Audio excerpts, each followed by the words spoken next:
আসসালামু আলাইকুম প্রিয় দর্শক, আমিরুল মোমিনিন মানিক আপনাদের প্রত্যেককে আমন্ত্রণ জানাচ্ছি চেঞ্জ টিভির লাইভ পর্যালোচনায়। আমাদের পর্যালোচনার বিষয় হচ্ছে হুথির সামনে মাথা নত করল সৌদি, এগিয়ে এলো না ট্রাম্প।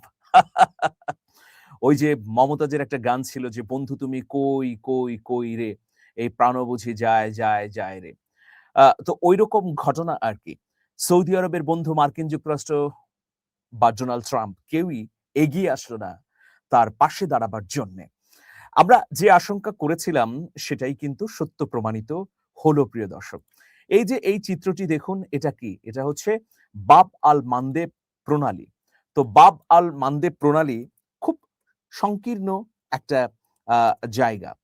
তো বাব এল মানদেব প্রণালীর সেই কত কিলোমিটার এটা কিন্তু নিয়ে একটা তথ্য আপনাদেরকে দিতে পারি। ৩০ থেকে ৩২ কিলোমিটার এর প্রস্থ।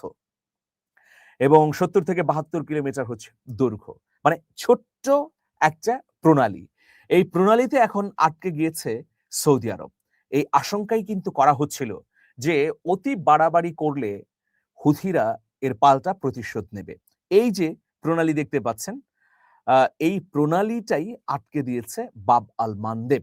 আর সৌদি আরব এই প্রণালী দিয়ে আর তার তেলবাহী ট্যাংকার, জাহাজ, অন্যান্য তরী পরিবাহিত করতে পারছে না।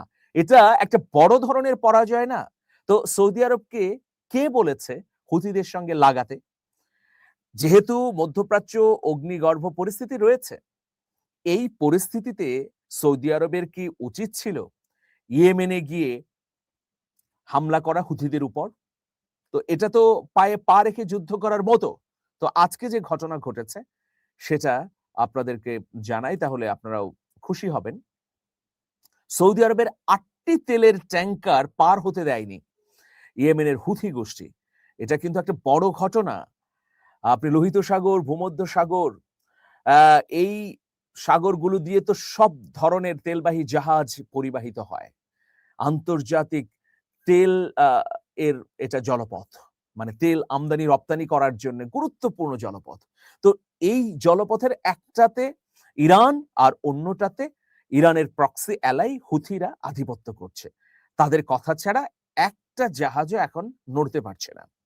তাদের ঘোষিত সামুদ্রিক অবরোধের কারণে সৌদি আরবের ৮ টি তেলবাহী ট্যাংকার বাব আল মানদেব প্রণালীতে পার হতে পারেনি। ফলে তারা কি করেছে? আফ্রিকার দক্ষিণ প্রান্তের কেপ অফ গুড হোপ ঘুরে গন্তব্যে যেতে বাধ্য হয়েছে। ওরে বাবা! আফ্রিকার দক্ষিণ প্রান্তের কেপ অফ গুড হোপ, এখান দিয়ে যদি সৌদি আরবের তেলবাহী ট্যাংকার গুলো যায়, তাহলে ১ থেকে ১.৫ মাস বেশি সময় লাগবে। খরচ বেড়ে যাবে ৩ গুণ। আর বাব আল মানদেব প্রণালী তো সৌদি আরবের কাছেই, হরমুজেরও কাছাকাছি। দেখুন, এখন নিজেদের অঞ্চলেই একদম পর্যবসিত হয়ে গেছে রিয়াদ। কেন? এটা পাপের ফল। তো আরো বিস্তারিত আপনাদেরকে জানাচ্ছি যে, শনিবার সামাজিক যোগাযোগ মাধ্যম এক্সে দেয়া পোস্টে হুথিদের সামরিক মুখপাত্র ইয়াহিয়া সারি এ দাবি করেন। তিনি বলেন, সৌদি জাহাজের বিরুদ্ধে আরোপ করা সামুদ্রিক অবরোধ কার্যকর হওয়ায় এসব ট্যাংকার লোহিত সাগরের পথ এড়িয়ে বিকল্প রুট বেছে নিয়েছে। বাধ্য হয়েই আসলে বেছে নিতে হয়েছে। এই যে হুথিদের নেতা দেখতে পাচ্ছেন। তো হুথিদের নেতা কি বললেন? তিনি আরো কিছু তথ্য দিলেন যে, আমরা সর্বাত্মকভাবে বাব আল মানদেবে অবরোধ কার্যকর করেছে। যেসব জাহাজ মার্কিন যুক্তরাষ্ট্রকে সমর্থন দিচ্ছে, যেসব দেশ মার্কিন যুক্তরাষ্ট্রের পৃষ্ঠপোষকতা করছে তাদের জাহাজ এবং ইসরায়েলের সহযোগিতায় নানা ধরনের কাজ করছে, তাদের তেলবাহী বা পণ্যবাহী ট্যাংকার আমরা এই পথ দিয়ে যেতে দেব না। বৃহস্পতিবার সৌদি আরব সহ ১৪ টি দেশ বাব আল মানদেব প্রণালী, লোহিত সাগর, এডেন উপসাগরে নৌ চলাচলের স্বাধীনতা, আন্তর্জাতিক বাণিজ্য এবং জ্বালানি সরবরাহের নিরাপত্তা নিশ্চিত করতে একটি বহুজাতিক সামুদ্রিক প্রতিরক্ষা জোট গঠন করেছে। ১৪টা দেশ নিয়ে জোট গঠিত হয়েছে। এই জোটে আবার বাংলাদেশও আছে। বাংলাদেশ কি এড়িয়ে যেতে পারতো না? ইরানের শত্রুতায় পড়ার কি প্রয়োজন? হুথিরা ছেড়ে কথা বলবে না, যতই জোট গঠন করেন। লোহিত সাগর, ভূমধ্য সাগর থেকে হুথিদের বিতাড়িত করা অনেক কঠিন ব্যাপার। এমন আচমকা আচমকা হামলা করতে অভ্যস্ত হয়ে গেছে হুথিরা, অকল্পনীয় ব্যাপার। হরমুজে যেমন ছোট ছোট নৌযান দিয়ে ইরান প্রতিরোধ গড়ে তুলেছে, হুথিরা একই সঙ্গে মনুষ্যবিহীন ক্ষেপণাস্ত্র ব্যবহার করছে, যেগুলো দ্রুততম গতিতে আঘাত হানছে লক্ষ্যবস্তুতে।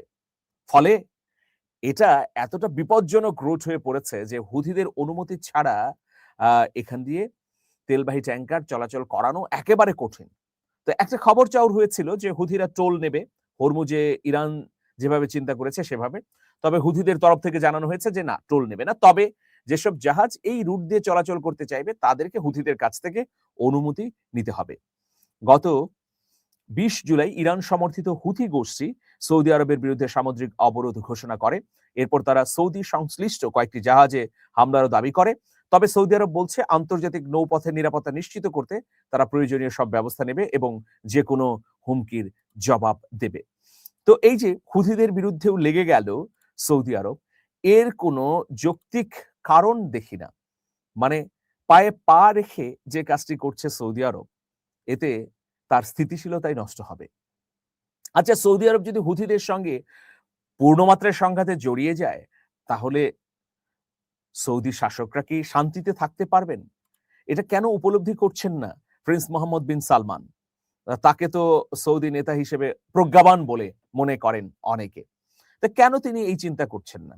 যদিও একটা ভালো কাজ করেছেন আজকে, যে তিনি ইরানে হামলাটা বন্ধ করিয়েছেন মার্কিন যুক্তরাষ্ট্রের। মার্কিন যুক্তরাষ্ট্রের এই হামলার পরে কি যে পরিস্থিতি হতো, সৌদি আরব, কাতার, কুয়েত, জর্ডান কেউই রেহাই পেত না। তারা পাগলের মতো হয়ে যেত, দুনিয়া হয়ে যত যুদ্ধাস্ত্র আছে, যত ক্ষেপণাস্ত্র আছে মারতে শুরু করত। আরে বাবা, একটা যুদ্ধ জাহাজ বা একটা যুদ্ধ বিমান যেগুলো মার্কিন যুক্তরাষ্ট্র তৈরি করেছে, লাখ লাখ ডলার এগুলোর দাম। আর ইরানের যে ক্ষেপণাস্ত্র, এগুলো খুবই অল্প মূল্যের। একটা যুদ্ধ বিমানের টাকা দিয়ে, মানে মার্কিন যুক্তরাষ্ট্রের তৈরি করা যুদ্ধ বিমানের টাকা দিয়ে ইরান কয়েক হাজার ক্ষেপণাস্ত্র তৈরি করতে পারছে। আর একটা ক্ষেপণাস্ত্র দিয়ে এরকম লাখ লাখ ডলারের আহ যুদ্ধ জাহাজ, যুদ্ধ বিমান ধ্বংস হয়ে যাচ্ছে। তো মার্কিন যুক্তরাষ্ট্র কয়টা যুদ্ধ জাহাজ পাঠাবে? যতগুলো যুদ্ধ জাহাজ মার্কিন যুক্তরাষ্ট্রের মধ্যপ্রাচ্যের আকাশে উড়েছে, তার অধিকাংশই তো এখন ধ্বংসস্তূপে পরিণত হয়েছে। তো সুতরাং আগামী দিনে সৌদি আরব যতই মার্কিন ঘনিষ্ঠ হবে ততই প্রত্যাঘাতের মুখোমুখি পড়বে। সেটাই কিন্তু আমরা স্পষ্টভাবে দেখতে পাচ্ছি। আর হুথিরা এমনভাবে সুসংগঠিত যে তারা গত কয়েক দশক ধরে ইয়েমেনে লড়াই করে যাচ্ছে। তারা ইয়েমেনের আশেপাশে যে দেশগুলো আছে সেখানেও আধিপত্য বিস্তার করছে। তারা ইসরায়েলকে এক প্রকার চ্যালেঞ্জ দিয়েছে। ইসরায়েলের কয়েকটা গুরুত্বপূর্ণ সমুদ্র বন্দর তো প্রায় অচল অবস্থায় পরিণত হয়েছে হুথিদের আক্রমণের কারণে। এখন এই রাগ করে যদি বাব আল মানদেবের বাইরে দিয়ে এই মার্কিন ঘেঁষা রাষ্ট্রগুলো তাদের তেল পরিবহন করে, তাহলে ক্ষতি কার হবে? তাদেরই হবে। একদিকে বিপুল অর্থ যাবে, অন্যদিকে সময় লাগবে অনেক বেশি। ফলে অর্থনীতি মুখ থুবড়ে পড়বে।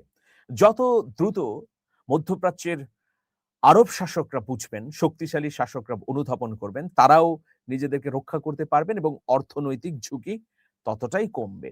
তো অবিলম্বে এই উপলব্ধি করা উচিত প্রিন্স মোহাম্মদ বিন সালমানের। আজকে আমরা দেখতে পেলাম যে ৮টি তেলবাহী ট্যাংকার যেতে পারেনি। এটা তো বড় ধরনের পরাজয়।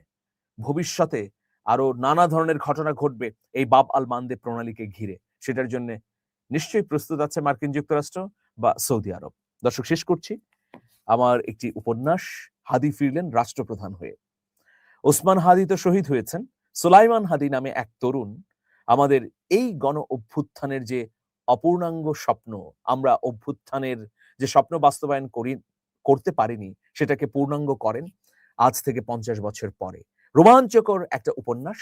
আপনারা স্ক্রলে দেখানো নাম্বারে ফোন করে সংগ্রহ করলে অনুপ্রাণিত হবে। যাই হোক প্রিয় দর্শক, আপনারা কি মনে করছেন? হুথিদের এই আধিপত্যকে কিভাবে দেখছেন? সেটা কমেন্ট করে জানান আমাদের। ভালো থাকবেন, শুভেচ্ছা নিরন্তর। আল্লাহ হাফেজ।